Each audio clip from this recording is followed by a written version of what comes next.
আপনারা দেখতেছেন এই মুহূর্তে আর্মির থেরাপি দেওয়া শুরু হয়ে গেছে গোপালগঞ্জে। গোপালগঞ্জ সেনাবাহিনীর উপরে যারা আক্রমণ করছে দুর্বৃত্তদের আর্মির থেরাপি দেওয়া হচ্ছে এই মুহূর্তে।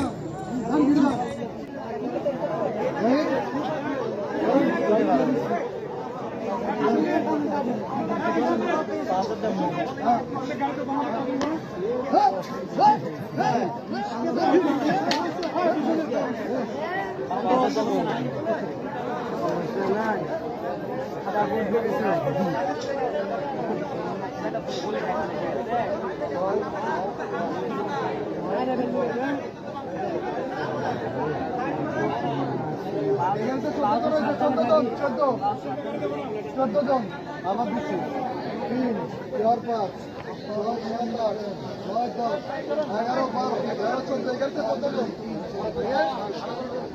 আমাদের